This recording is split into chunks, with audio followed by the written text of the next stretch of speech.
Hey, you know who lives in this house? A great big phony! That's right, a phony lives here!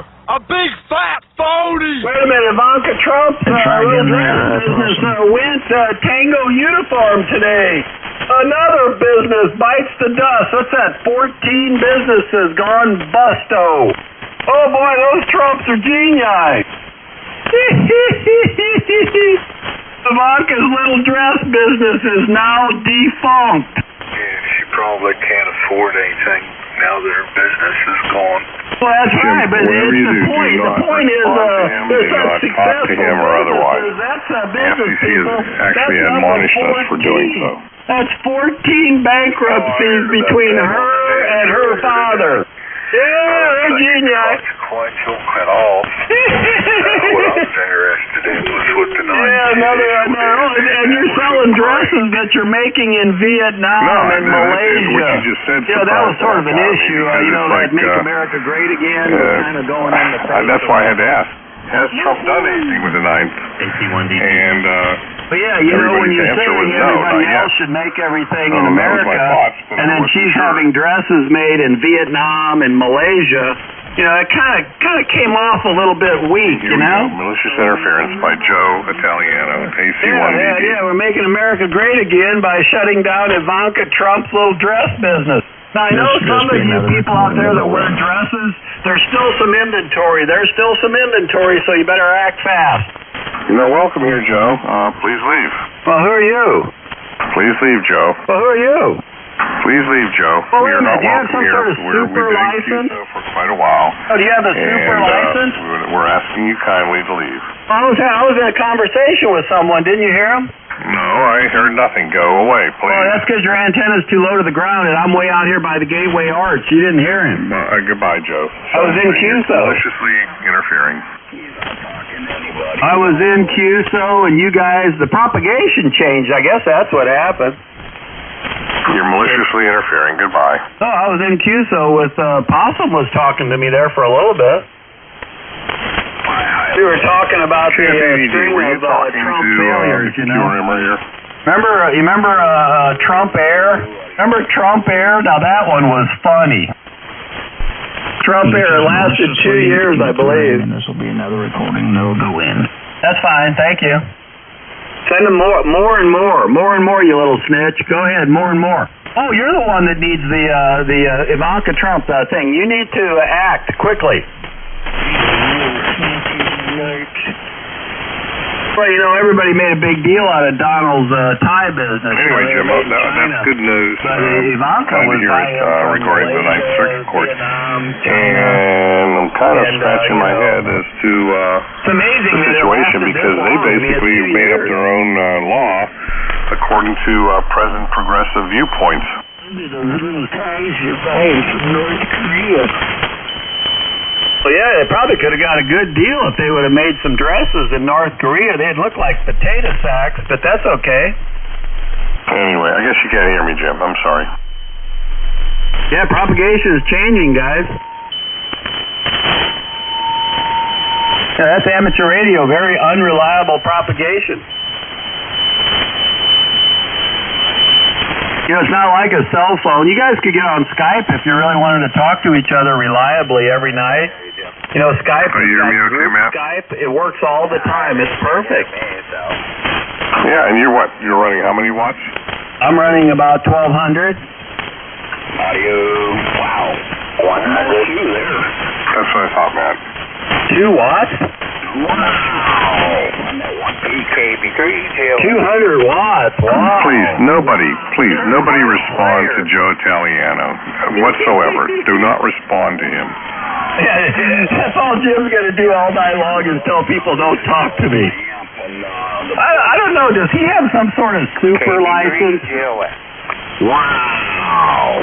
That guy's running 200 watts, guys. We stand in awe. 200 watts.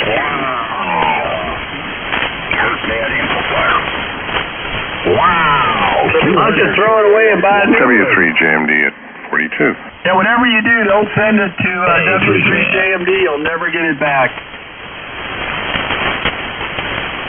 Wow. KFADD. Thanks. AC1DD. I'm Channel Master. Correct.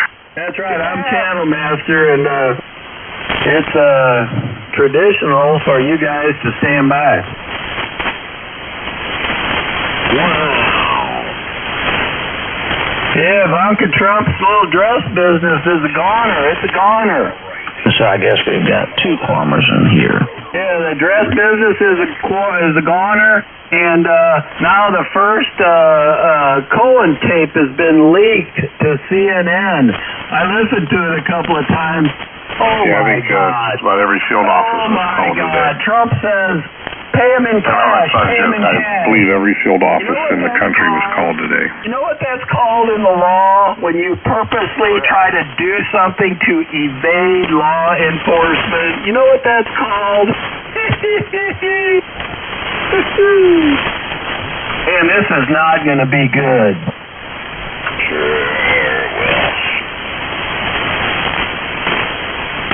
How'd your day go, Jim? Oh, half and half. Yeah, it went terrible. His wife yelled at him. He called him a retard again. It really lowered his, self-esteem. Solar stuff isn't working out for him. He sunk a bunch of money in that for no damn good reason. Air conditioner still doesn't work right. Hey, Jim. Lawnmower cuts the lawn all Camp sideways. ADD. And this blew my mind. Theo had called, and he was asking questions, and he mentioned something about the solar, so I went over to it. It's like, well, let me see what it's doing. Hit the buttons, and I was pushing more than 15 kilowatts, and I'm like, whoa. 7,600 watts it was peaked on both of them. The inverters were actually at their limit. And it's like, wait a minute, I only have 14.4 kilowatts of panels up there. And Theo's like, well, how's that going on? I said, the only thing that I can think of is that the sun is bright onto the roof, there's a cloud nearby, and there's a reflection off the cloud also hitting the roof. And so, yeah, basically I saw that it peaked out at about 7,580 watts on each of the inverters. So I was pleasantly surprised. Yeah, I'll bet you were. In January, why don't you give us that same data? So anyway, Jim, it made me smile. It basically said the inverters are doing what they're supposed to. I do have to limit them, though, because of other constraints to 30 amps output each, and I'll set that up as a software thing in them that they only can put out 30 amps, which is 7,200 watts each. Well, you'll be pleasantly surprised in January, as I am every January, when the temperature drops down. Even though the sun does not have the same angle, of course, and the duration of the solar illumination is certainly shorter, you'll find out that you get about a 10% increase in power output. Jim, because I have data from back in January, I do, and I could see it actually flat top because of the 6 kilowatt inverters I used to have. I could see it flat top in January, meaning that it flat topped it for hours at 12 kilowatts, meaning that it didn't follow the rest of the curve up. So you're absolutely correct. Hey, you need something to offset that propane bill. So I agree with you, Jim. It's we're looking at zero electric bill other than the $33 connect fee. No transport charges anymore because there's out here it's 14 point whatever cents per kilowatt hour plus 2-point-something cents per kilowatt hour transport fee, and it goes on and on and on. It's just like 16 or 17 cents a kilowatt hour on JCPL. Still a lot less than on the stupid thing that whatever we were signed up to, Verde, is still less than that. But I ran the numbers, and Theo was asking this afternoon when we were on the phone. phone with them in the morning and in the afternoon. And I said, well, it's easy. I can tell you, if only SRECs are in, how long does it take to pay for the system with just SRECs? This many years. How many years does it take to pay for the system? It was just, no SRECs and only what they're charging presently for the kilowatt hours. And it's this many years. So I said, in any case, it's paid off in a reasonable time. So the combination of SRECs and kilowatt hours does a real nice job, and where are we at? I think we're at 3.3 or 3.4 years. I have to add 6 months because the solar company screwed up so bad. It took 6 months before we were online officially. What'd you use for the cost of capital? So anyway, Jim, there you go. Oh, yeah, you got no answer there. I mean, you got to cost of capital, right? What'd you use? 7 years. It was before 7 years. The break-even was before 7 years. I basically had a reasonable return on investment. No, but what did you use? What did you use for the cost of capital? So there you go, Jim. Yeah, but what did you use for the cost of capital? There's a farmer in there, and I'm not going to answer him because I'm not going to talk to the farmer. Goodbye, farmer. You're not wanted. Having the situation, the solar panels in situ and ready to go, and the battery backup and the inverters and everything. As far as I live out here on the end of the line, I couldn't do without it. Yeah, that's a completely different issue, though. That's a power reliability issue.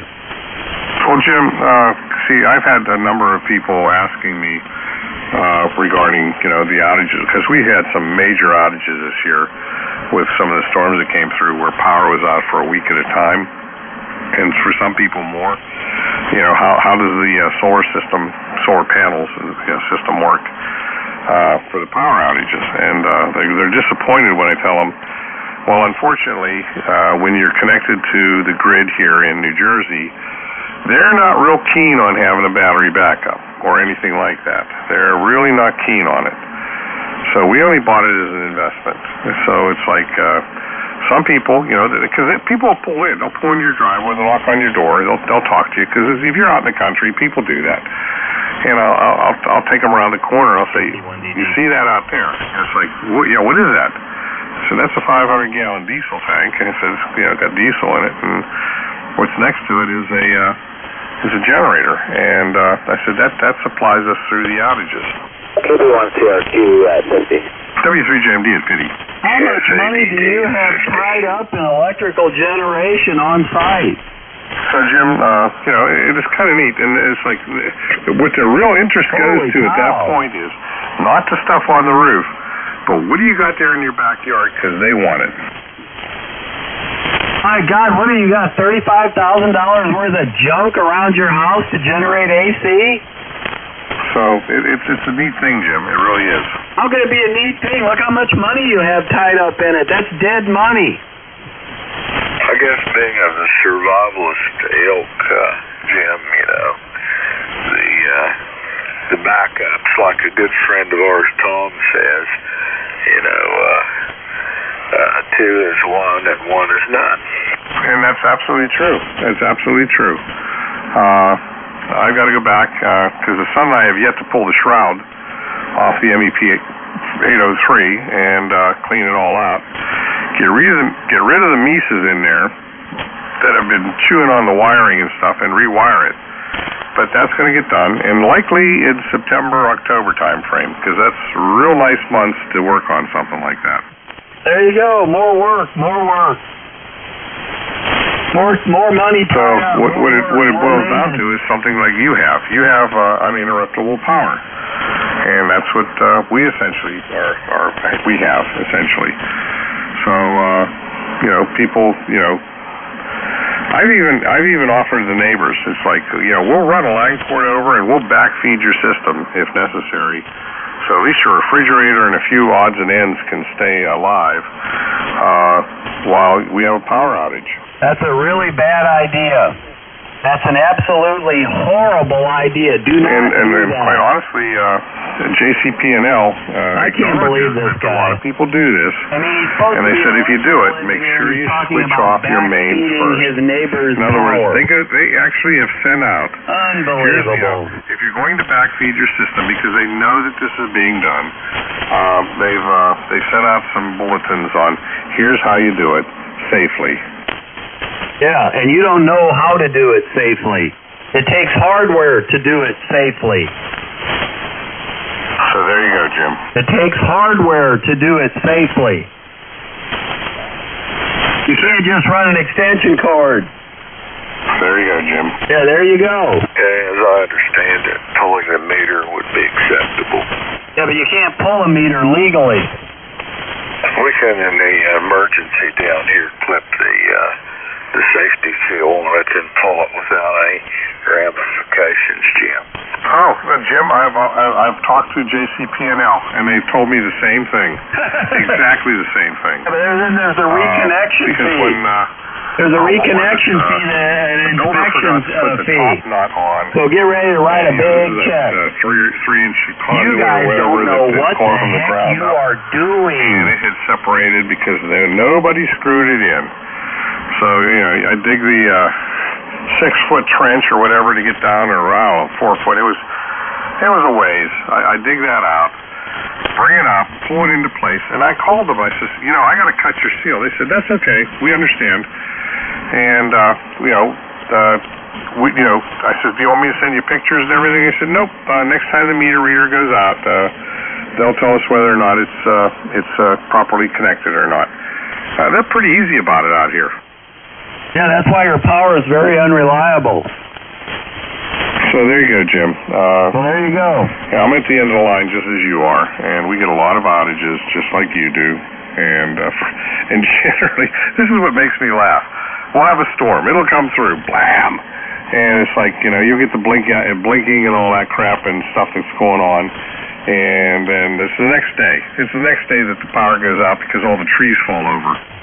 Of course. Yeah, you're supposed to fix that. That's how you work that through the utility. It's a specification that Is there somebody out there informing us, Jim? It's called power quality. You record all that stuff. You work with the regulator. They will start tree trimming. You will get much more reliable power. Is there a plumber out there telling us how we're supposed to do things, Jim? It's called power quality. There's a specification.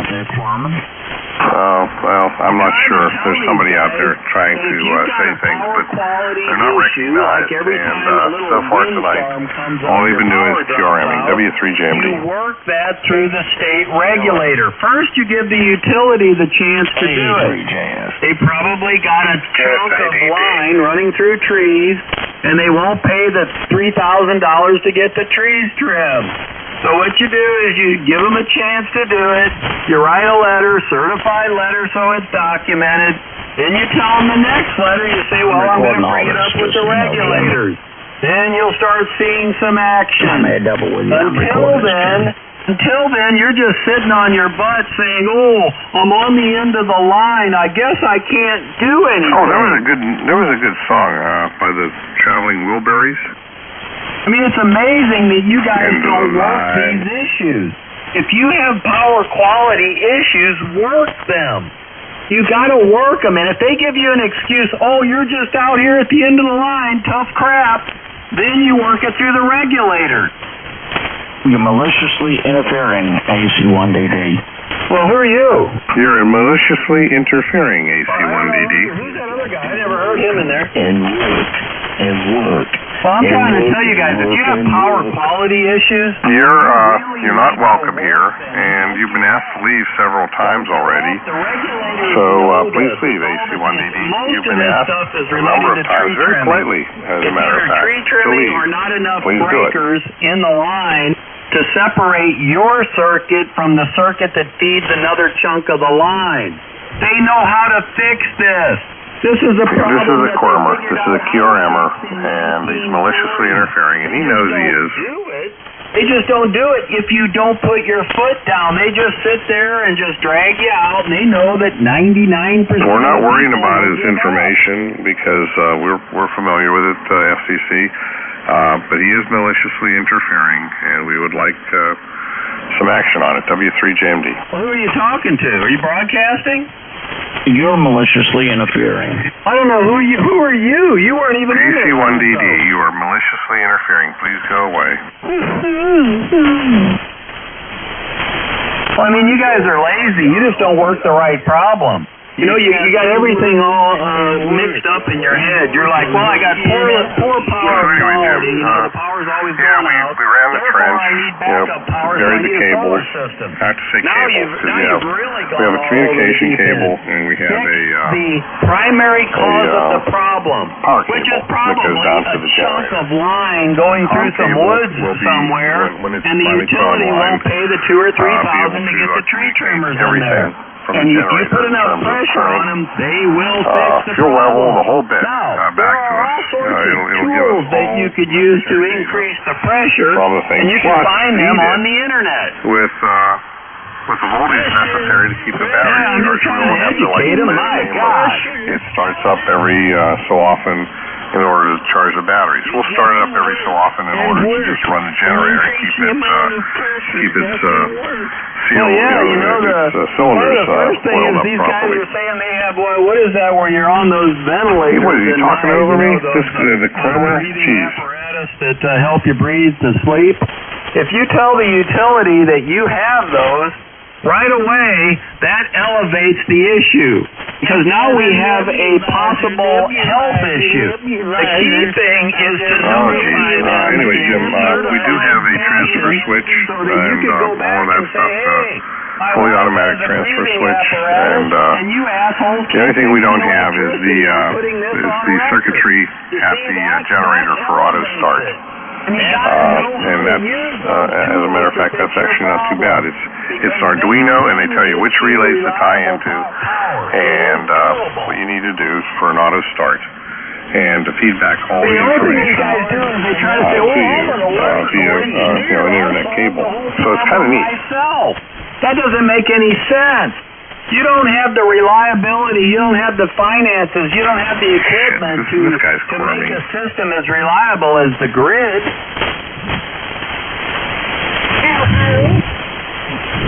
Tell them your old lady's got a breathing machine and she's going to conk out if the next power outage occurs. This guy's a cormer. Get them going. Hey, tell them your old lady's got a nebulizer. Well, what do they call those breathing things? I don't know. It's a nebulizer. Nebulizer? Nebulizer. Jim, what do you have? Nebulous for me. Vibrator. Yeah, I wouldn't put that in the certified letter, you know what I mean? She's got a dildo quit working. I thought hers was powered with a chainsaw engine. Matt, you still out here? Roger. Yeah. That's absolutely a horrible utility procedure. Her dildo quit working. It's electrically operated. Mr. Mike. I'm short on power. W3JMD at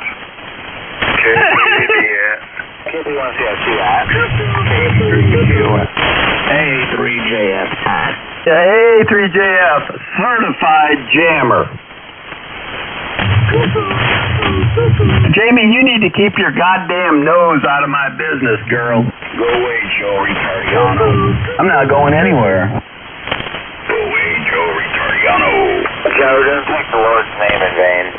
Joe. Don't take the what? You've been What's asked name a in number of vain? times I to must have missed vacate the something. frequency. You're not welcome here. So I wish somebody would explain that to me. And we're not going to engage you. Well, Stevie, in I don't know if his name is Stevie now. I think you guys are fooling me. Stevie was talking to me, so can you stand by, Jim?